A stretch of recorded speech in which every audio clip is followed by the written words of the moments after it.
Bonjour à tous, j'espère que vous allez bien et bienvenue dans cette nouvelle vidéo YouTube de valeur, bien évidemment, comme à chaque fois. Pour ceux qui ne me connaissent pas, je m'appelle Jad Senaji et nous avons aidé nos clients à générer plus de 2 millions de dollars de CA en l'espace de 2 ans grâce à nos systèmes d'acquisition de clients et à nos équipes de vente que nous mettons en place dans les business de nos clients. Et avant ça, j'étais closer depuis plus de 2 ans et c'est là où j'ai appris encore plus en détail sur le domaine du business en ligne, que ce soit dans le market français et dans le market US anglophone. Ok. Et aujourd'hui, on va couvrir l'objection que la majorité d'entre vous obtiennent lors de vos appels de vente. Et je vais vous montrer le même framework qui m'a permis de générer plus de 2 millions de dollars de vente et qui m'a permis de overcome, de remonter par-dessus cette objection et qui m'a permis d'avoir dans mes meilleurs mois plus de 70% de closing rate. Ok. Et en moyenne, j'étais autour de 30-35%.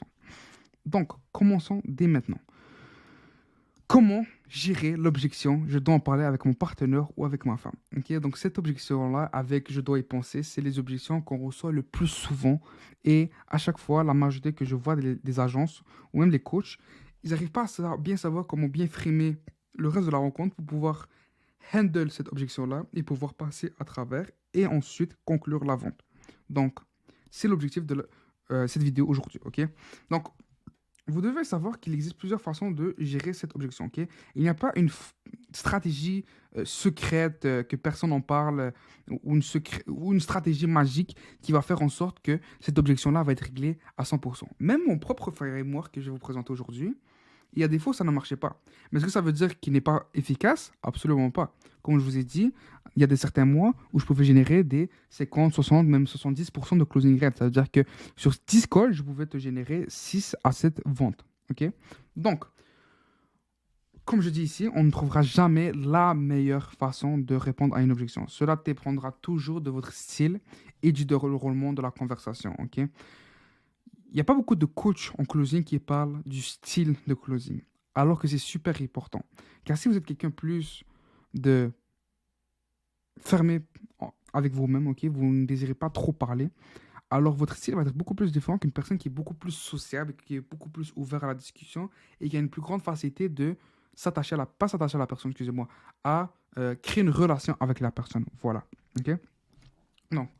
Parlons de ce sujet-là dans une prochaine vidéo. Mais en tout cas, la stratégie qui fonctionnait super bien avec moi, c'est que commençais déjà par comprendre son point, ok? Car c'est tout à fait normal qu'une personne a des doutes et vu qu'il a des doutes, il veut surmonter ces doutes-là, donc il a besoin de parler à une personne de confiance. C'est pour ça que ça tombe toujours sur ma femme, ma conjoint, mon conjoint ou un partenaire, ok?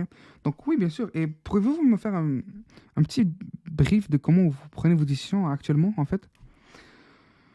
Pourquoi on veut savoir comment ils prennent décision dans leur entreprise ou en tant que couple? C'est parce que l'objectif ici, c'est avoir une meilleure compréhension de leur processus et déterminer s'ils sont décisionnaires ou non. Est-ce que c'est eux qui portent la culotte ou non, comme j'aime bien dire. Si vous avez besoin de plus de clarification, alors ajoutez cette question.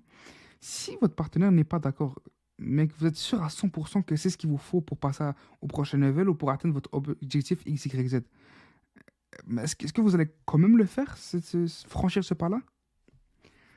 Pourquoi on veut poser cette question-là? C'est parce que, comme je vous ai dit, l'objectif c'est de savoir qui est le décisionnaire. Ok. Car si en face de vous, vous avez la malchance de tomber sur la personne qui ne prend pas la décision, alors vous devez absolument refaire un call avec la personne qui prend une décision et reframe le call. Ok.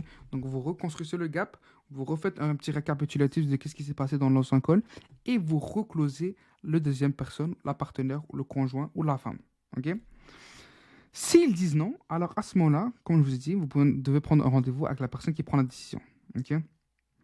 Et pendant ce temps-là, ce que je vous invite à faire, c'est de lui envoyer une vidéo de valeur ou un case studies ou quelque chose qui a de la valeur de manière gratuite, quelque chose qu'ils peuvent implémenter dès maintenant dans leur business ou dans leur vie, qui va leur amener énormément de valeur. Pourquoi? Parce que ça va vous aider, vous et eux, à rebâtir cette confiance en votre processus et en eux, une confiance en eux, pour qu'ils puissent passer au prochain level. Ok. S'ils disent oui, alors voyons ensemble la prochaine question qui va être super importante. D'accord, disons que vous avez une lampe magique et vous puissiez faire 3 vœux. Ok. Est-ce que vous allez attendre que votre partenaire, votre conjointe ou votre femme soit là pour faire les 3 vœux ou vous allez tout simplement faire les 3 vœux, vous allez les exaucer et ensuite en parler à votre femme avec cette joie et avec cette bonne humeur que vous avez réalisé de vos 3 plus gros rêves, vos 3 plus gros souhaits.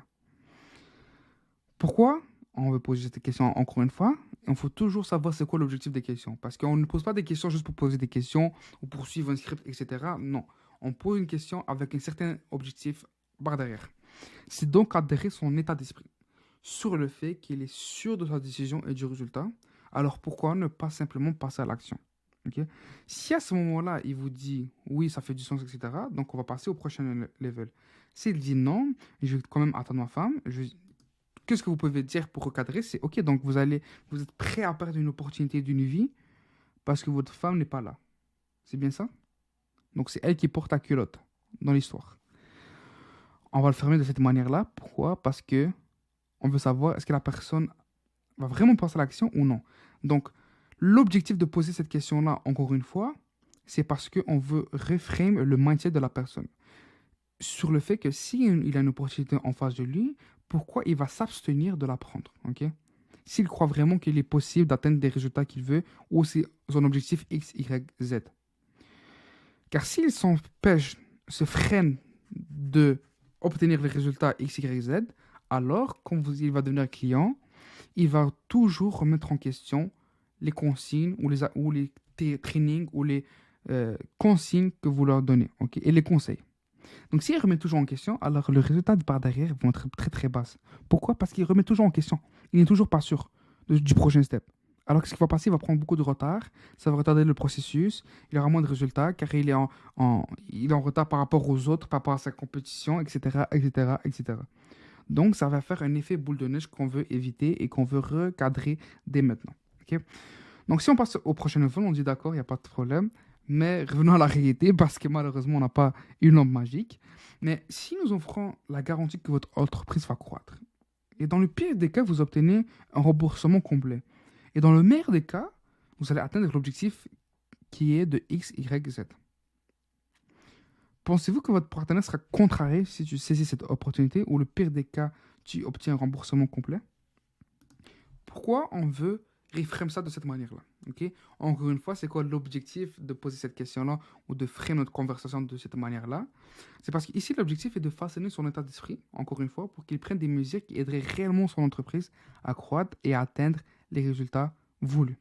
S'il sait qu'il prend une bonne décision, il n'a pas besoin de la validation de son partenaire. Pourquoi? Parce que son partenaire va être d'accord de toute manière, car les résultats vont être là par derrière. Right? Ainsi, exemple, disons que vous ne donnez pas de garantie, ok? Toujours utiliser ce framework qui est de donner le pire cas scénario et le meilleur cas scénario. Parce qu'une fois que vous mettez en perspicacité ou en perspective, c'est quoi le pire cas scénario et le meilleur cas scénario, alors vous relativisez la situation dans laquelle il est actuellement. Ok. Donc, quand on relativise la situation dans laquelle le client est, le prospect il est, alors il se dit, ouais, en fait, il a raison. Le risque, le bénéfice est beaucoup plus élevé que le risque que je vais prendre en tant que tel.